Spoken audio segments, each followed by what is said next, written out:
హిందూ బంధువులారా, శనివారం రోజు సుమారు మీ ఏరియాలో ఉన్న కొంతమంది కలిసి ఆలయంలో కలుద్దాం అని ఒక నిర్ణయం తీసుకోండి. ఎలా క్రైస్తవులైతే ఆదివారం చర్చికి వెళ్తారో, ఎలా ముస్లింలైతే శుక్రవారం మసీదుకి వెళ్తారో, అదే విధంగా మనమందరం ప్రతి శనివారం ఆలయానికి వెళ్ళే అలవాటు చేసుకుందాం. వారానికి కనీసం ఒకసారైనా ఒకరినొకరం కలుద్దాం.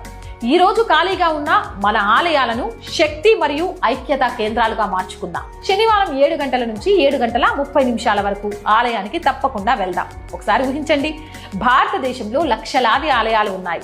ప్రతి ఆలయంలో 50 నుంచి 100 మంది కలిసి శంఖానాదం, ఘంటానాదం, హారతి ధ్వని ఒకేసారి వినిపిస్తే ప్రతి శనివారం సాయంత్రం 7 గంటలకు మొత్తం భారత్ భక్తినాదంతో మార్మోగుతుంది. హిందువులు ఇంత పెద్ద సంఖ్యలో ప్రతి వారం ఆలయానికి రావడం ప్రారంభిస్తే అప్పుడు ఎవ్వరూ హిందువులను ఎగతాళి చేసే ధైర్యం చేయరు. సంబంధాలు పెరుగుతాయి, సమాజంలో ఐక్యతతో బలపడుతుంది. ఈ సందేశం మీకు నచ్చితే